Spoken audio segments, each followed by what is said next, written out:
পীরের ঘরেও আগুন লাগবে, আগুন লাগলে পীরের ঘরও বাকি থাকবে না।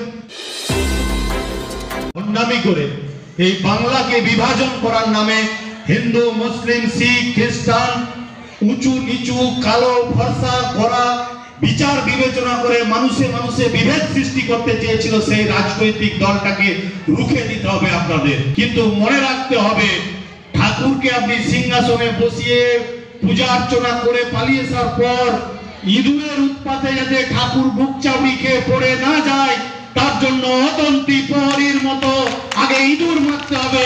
দেখবেন আপনাদের পাড়া প্রতিবেশীদের মধ্যে কিছু বকাটে ছোকরা আছে যারা একটা ফেটটি ঠাকুরের নাম করে মাথায় বেঁধে নিয়ে জয় শ্রীরাম করবে। রাম আমাদের আরাধ্য দেবতা, রামের নামে আমরা পুজো করি। রাম অযোধ্যায় ছিল না কিষ্কিন্ধায় ছিল, না রাবণ বধ করেছে, না সীতা উদ্ধার করতে পারেনি, এ প্রশ্নে যাওয়ার কারোর দরকার নেই।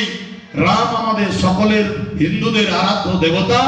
রামকে আমরা সম্মান করি, পুজো করি, অর্চনা করি, সেটা মন্দিরে থাকে। সেই রামকে সামনে নিয়ে হিন্দু সেন্টিমেন্টকে গ্রো করে আমাদের যে সম্প্রীতি, যে সৌভ্রাতৃত্ব, হিন্দু মুসলিম যে ঐক্য, এই ঐক্যকে নষ্ট করতে কেশপুরের মাটিতে যে সমস্ত উজবুকরা বেরাবে তাদেরকে রুখে দিতে হবে মায়েদেরকে।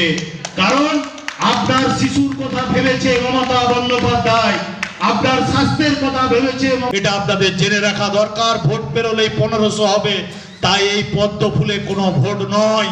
আপনি যেমন দিবেন না, তেমন প্রতিবেশী কেউ ভুল করেও যাতে এই পদ্ম ফুলে বিজেপিকে ভোট দিয়ে নিজের সর্বনাশ না ডেকে আনে, সেটা সচেতন করার জন্য আজকে আপনাদের ডাকা হয়েছিল।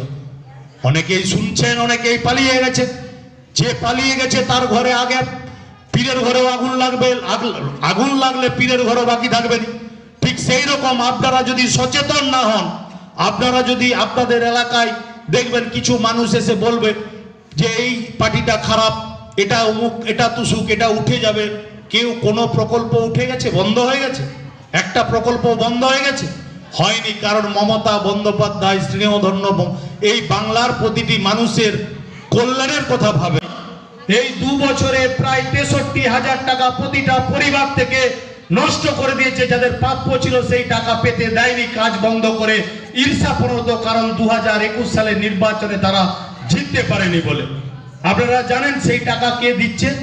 60,000 কোটি টাকা মমতা বন্দ্যোপাধ্যায় দিচ্ছে এই গরিব যারা মাটি কেটেছে তাদের জন্য, নিজের রাজস্ব থেকে মিটাচ্ছে, কেন্দ্রীয় সরকার দেয়নি।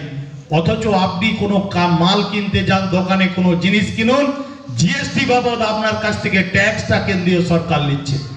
8,000 কিলোমিটার রাস্তা করেছে গত বছর।